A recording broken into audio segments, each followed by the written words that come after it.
We're here today with Liam Martin, and he literally wrote the book on remote work. Glad to have you here today, Liam.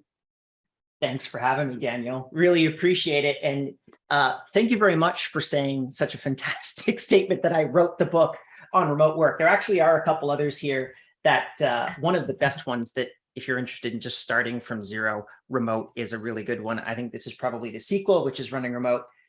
But with that said, I think that I wanted to start this talk off today with asking people a question and digitally asking them that question, obviously, because we're not directly synchronous. You can't pop up on stage and actually answer it, but you can in the chat, actually, if you'd like.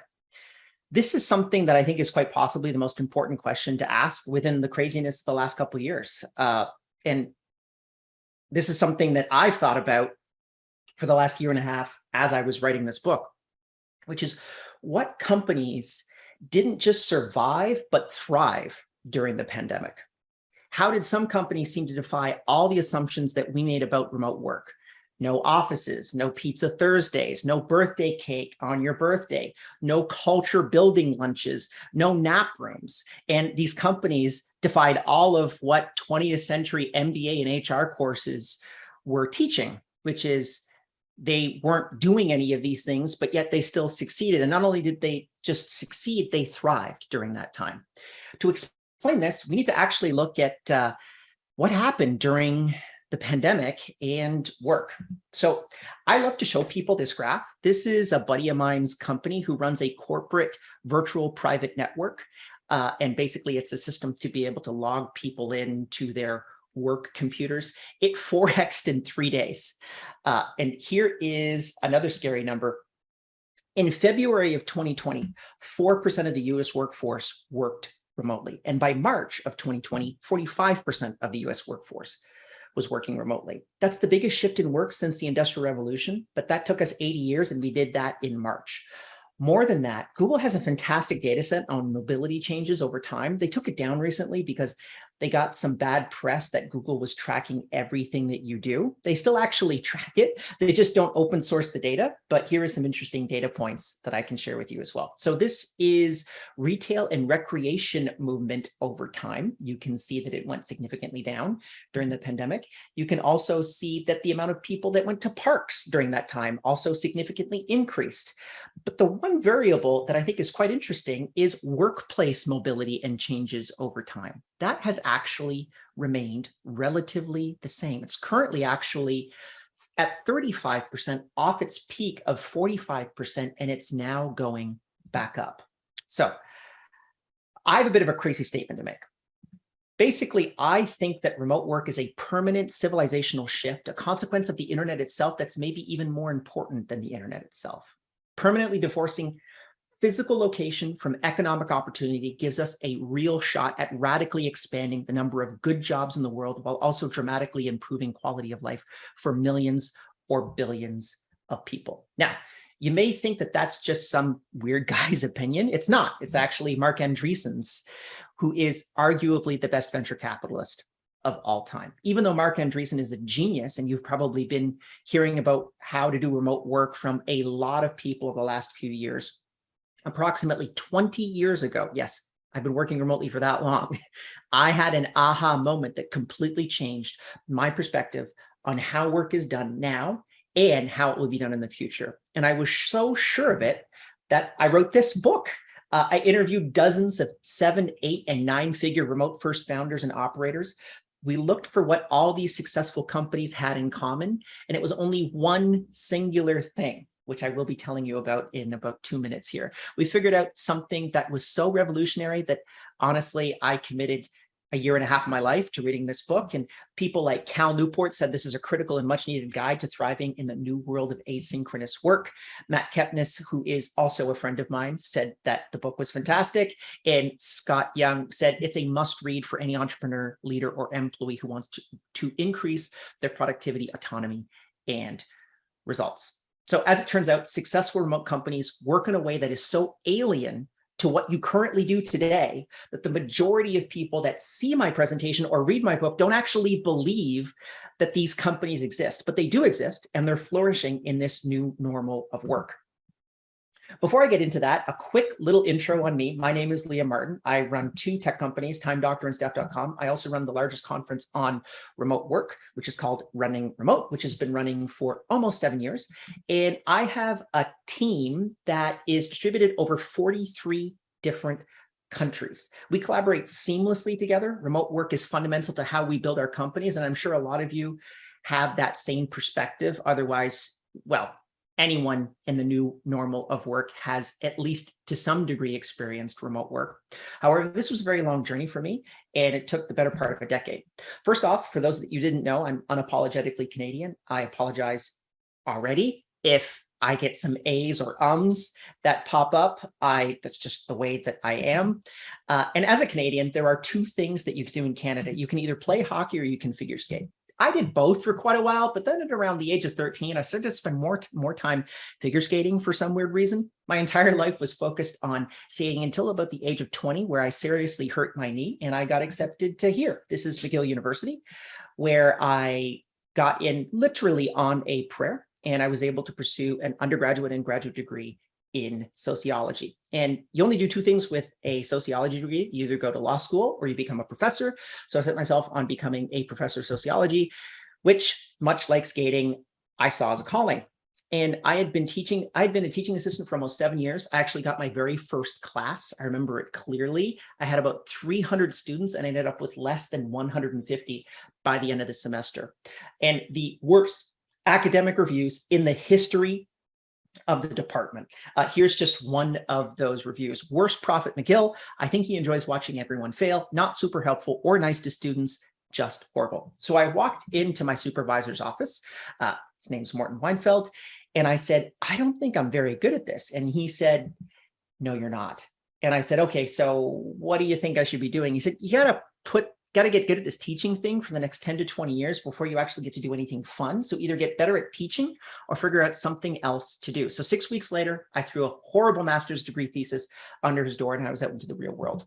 And I realized a great lesson from university that I loved teaching and hated lecturing. So I started a small tutoring company, and this is the actual first version of that site, and I built it completely on my own, a one-man show, and grew that to dozens of virtual tutors all over the world tutoring undergraduate students. But this actually created a different problem for me. I was a one-man band. I was not putting in the amount of time that I should have been, or I was putting too much time in. And I remember actually ended up chipping one of my teeth. And I don't know if you've been to the dentist recently, but you get in the chair, you open up your mouth, they shine the big light on you. And I told him that I had chipped one of my back molars, and the dentist gasped. It's never a good idea when a health professional gasps when they look at you. He said, Liam, which of your teeth did you chip? They're all chipped. What the hell are you doing? So after a bunch of caps and a mouth guard later, I had strict orders from my doctor, both my dentist and my psychologist, to be able to relieve my stress or shut down the business. And this was where I had both the lowest point of my life and the most transformative moment in my life. I was working 16-hour days, burned out and ready to throw in the towel. I then discovered a concept that was so simple that it took my 16-hour days to 8-hour days. I realized my stress had got me to building multiple companies with teams all over planet Earth. And the concept is very simplistically asynchronous management, which effectively means the ability to manage people without interacting with them synchronously. Let me give you an example. I've worked with my personal assistant that booked this session, and we work on a daily basis. I've known her for almost 6 years, and we've maybe talked twice this year synchronously. So we have an organization, team members in 43 different countries all over planet Earth, and they do not communicate synchronously, they communicate asynchronously. Now, you're probably thinking to yourself, Liam is crazy.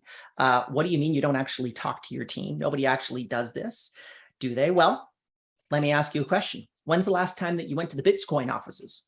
What about the Ethereum offices or any other cryptocurrency? Here's an even better example. I would love to see if anyone can put this in the chat. Does anyone know the single company that powers 43% of the internet? It's not Shopify, even though Shopify for me is a hometown hero. It's this little company called Automatic that runs a platform called WordPress. So this is what Automatic looked like in 2013. And as I said before, they got rid of this around 2013. I came in maybe 3 months before they shut down this office. It's a big kind of gymnasium looking like office. And they shut it down because no one's actually in there. When I went in, there were literally 2 people. They have a new office program, and the URL is officetoday.wordpress.com, which is not an office. It's just literally their way of showing off their different remote locations that they go to. They're 2,000 and change employees inside of their organization. This is Turin, Italy. This guy just moved in, as I said before. This one is just, I think it was called Nicaraguan Jungle, yes, and it's beautiful. I wish I could be there right now. This one is the one that I really liked. It's just a guy that's set up in the New York City subway system, and he worked there for the entire day, from what I understand. And then most of them look like this. That's usually what my work setup looks like, probably your work setup if you work in the same industry that everyone else is here for. And then I also have this one, which I tried to be fun and say that I had cool remote office locations too. This is my, this is on the Giza Plateau. And I don't know if you can tell what's wrong with that photo, but it's obviously just a flex because I'm not actually looking at the pyramid. So it would be pretty stupid for me to not look at the pyramid while I'm working at the pyramids. And I got roasted a lot on Instagram for that one. So fundamentally, asynchronous management is the practice of leading teams without simultaneously or synchronously communicating with them. It focuses on individual autonomy, allowing all team members to maximize their own productivity without being dependent upon others to provide updates.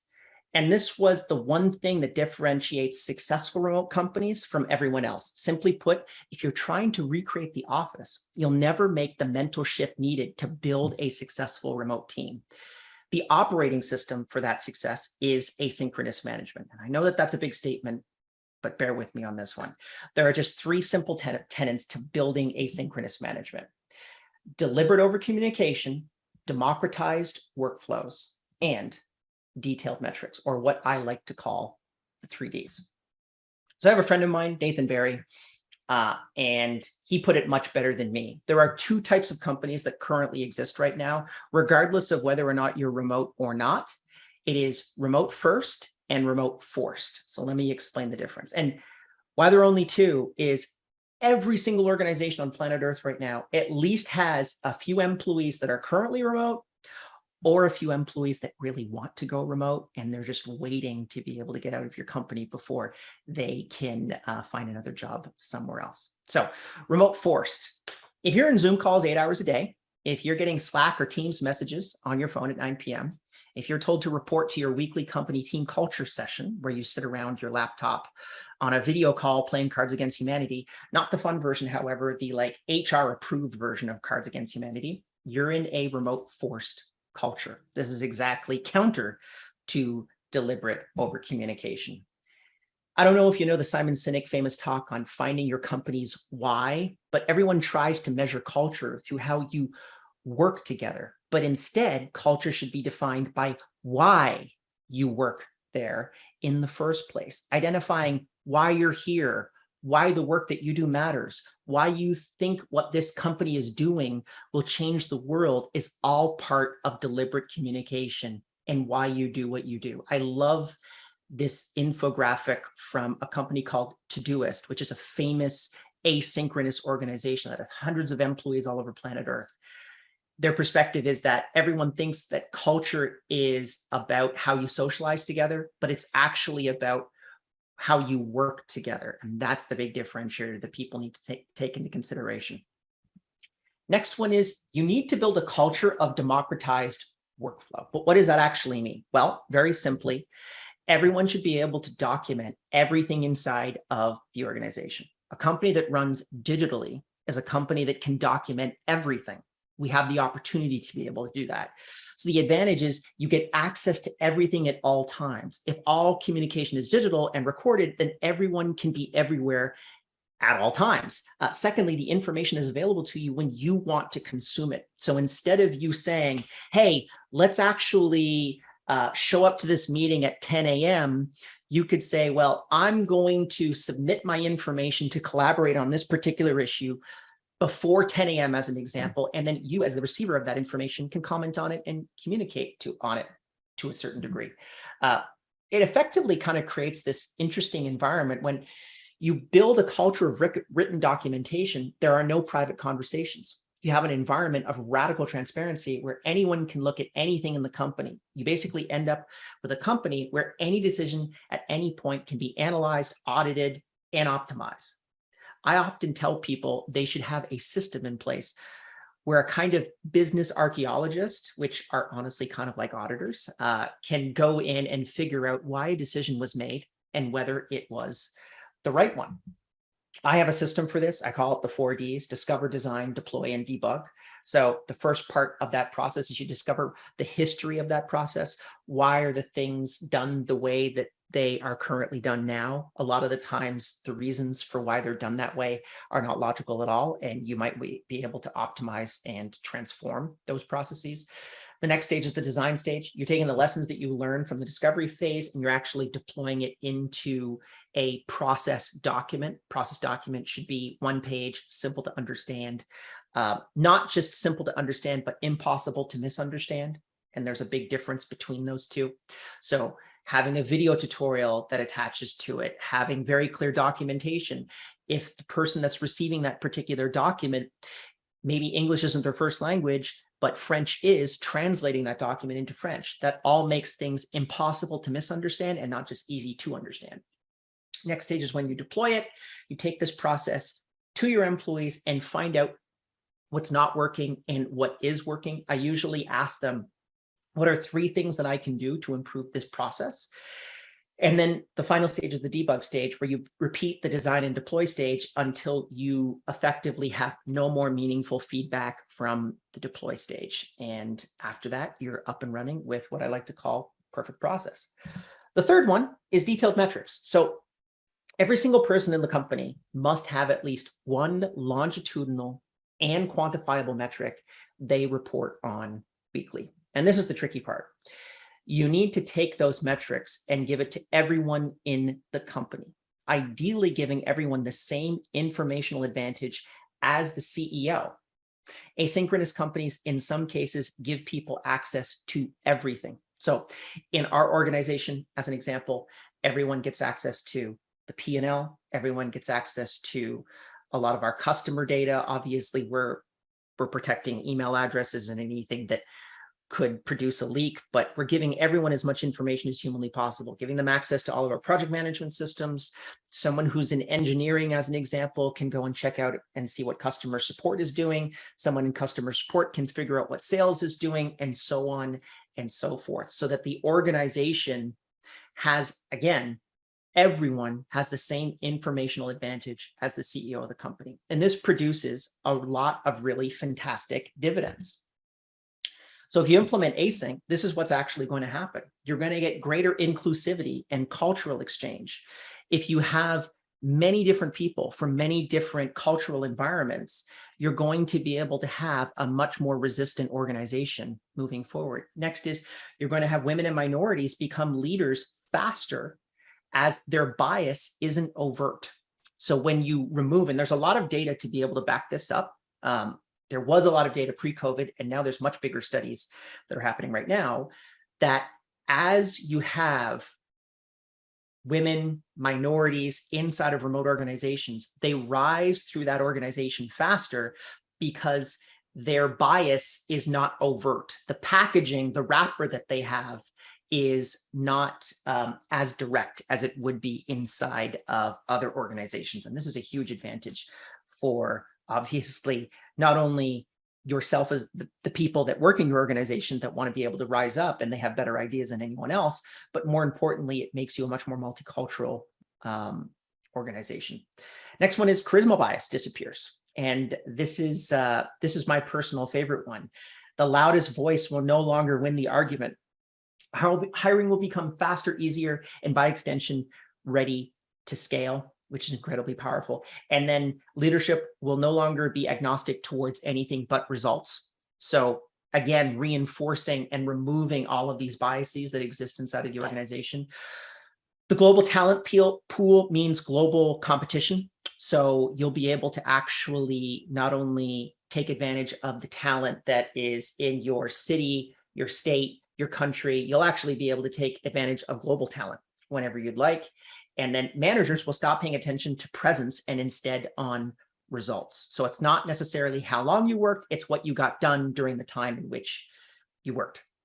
But I want to be able to leave you with what I believe is one of the most inspiring stories in remote work itself. It's such an inspiring story that I actually put this individual inside of the front cover of our book. We committed the book to him. I want to tell you about my friend Fahim.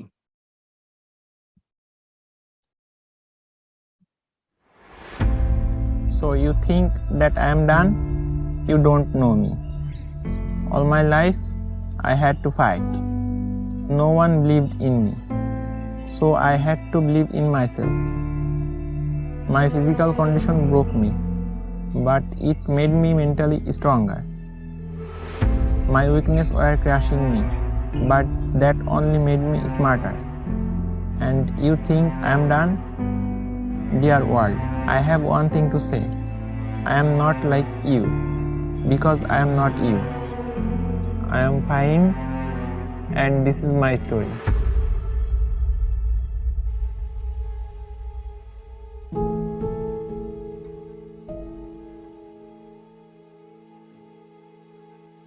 আমার রোগটার নাম হলো ডুসনে muscular dystrophy. তারপর এটা genetic disorder, যার ফলে এর কোনো cure, নির্দিষ্ট কোনো কিওর নাই। যখন আমি ক্লাস 8-এ পড়ি, তখন জিএসসি পরীক্ষার ঠিক 3 থেকে 4 দিন আগে আমার মানে হাঁটাচলা একদমই বন্ধ হয়ে যায়। কিন্তু হাঁটাচলা বন্ধ হয়ে যাওয়ার কারণে আমার লেখাপড়া আর কন্টিনিউ করা হয় নাই। টিভিতে স্টিফেন হকিংস সম্পর্কে জানতে পারি। তার স্টোরিটা আমার মতো ছিল যে আমারও আশা জাগে যে সে যেহেতু পারছে আমিও পারবো। তখন থেকে আমি তাকে ইন্সপিরেশন হিসেবে ধরে নিই। তারপর 2014 সালে আমি একটা অ্যান্ড্রয়েড ফোন কিনি। ইন্টারনেট সম্পর্কে জানতে পারি, ইন্টারনেটে যুক্ত হই। তারপরে ফেসবুক, গুগল ইত্যাদি সম্পর্কে জানতে পারি। ফেসবুকের একটি বিজ্ঞাপন থেকে আমি জানতে পারি যে অনলাইনের মাধ্যমে উপার্জন করা সম্ভব। তো আমারও তখন আশা জাগে যে অন্যরা যেহেতু ঘরে বসে করছে, আমিও নিজে চেষ্টা করলে পারবো। ভাবছিলাম যে মোবাইল দিয়ে হয়তো উপার্জন করা সম্ভব, কিন্তু কিছুদিনের চেষ্টার পরে আমি ব্যর্থ হই, জানতে পারি যে না, সম্ভব না। 2016 সালে আমার আম্মু কাঁথা সেলাই করে কিছু টাকা জমিয়েছিল, সেইগুলো দিয়ে ল্যাপটপ কেনা হয়। ল্যাপটপ কেনার পরও আমার কাজ শেখার জন্য ইন্টারনেটের দরকার ছিল, কিন্তু তখনও ইন্টারনেট কেনা সম্ভব ছিল না। আমি একটা ডিভিডি সম্পর্কে জানতে পারি। সেই ডিভিডি থেকে 3 মাস মতো কাজ আমি প্রতিদিন শিখি।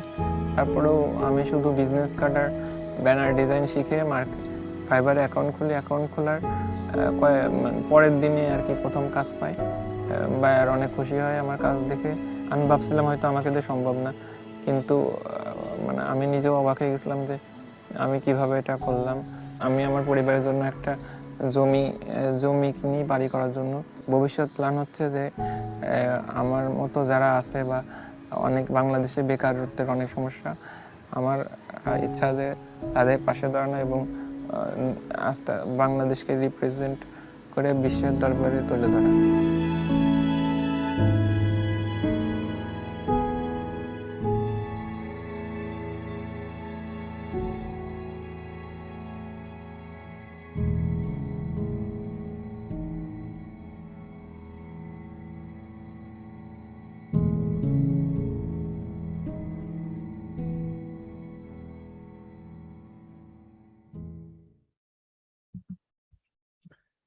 So Fahim encapsulates what I believe is the future of remote work, which is giving employers and employees the opportunity to find the best of each other.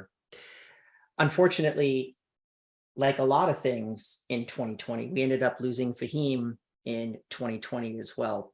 Right before or right after that video went completely viral, getting millions of views everywhere, and everything that he possibly could have wanted happening for him. And it's a real shame that someone like that, that is so hardworking, I think every single day, if I've got a problem with my knee, which I'm currently experiencing right now, or I go through some type of trials or tribulations in my life, I think back to myself, well, Fahim probably wouldn't have even bothered with that. And if he could trade places with me, he would. So it's really exciting to be able to see that the Fahims of the world are getting access to these types of work opportunities that they wouldn't have otherwise be getting. One of the big lessons that I have to teach to you is that remote work is not going away. You need to adapt now and recognize that remote work is going to be part of your work moving forward, and it's going to be an increasingly large part of your work moving forward. So thank you very much for your attention. Really appreciate it. Thank you so much, Liam. I think we had a few, or I have a few questions, if you don't mind, and have a few Sure. minutes for a few questions. The accountants in all of us are probably fearful of some pieces of this, mainly the different jurisdictions. So can you kind of briefly talk about, you said, I think 43 countries that you operate in. Do you have to manage all that yourself as a business, or are you able to find organizations that assist with, and you can outsource some of that administrative, like nexus issues, payroll taxes, all the different laws that come with all those different jurisdictions? Yes, so I am invested in this company. However, that doesn't mean that they're not great. If anything, it means it's even better. But I want to disclose that at the get-go. Remote.com is a company that does that. And if you just Google employer of record companies, there are dozens of them at this point. And what they provide to you is the infrastructure to be able to hire people through those EORs. And then you get all of the labor and the IP from those particular workers, but yet the actual workers themselves remain compliant for their local payroll taxes and everything else that needs to be handled in that context. Awesome. Well, I think we've used up our time with you today. Thank you so much for joining us, and we look forward to next time. Thanks a lot. Thanks for having me.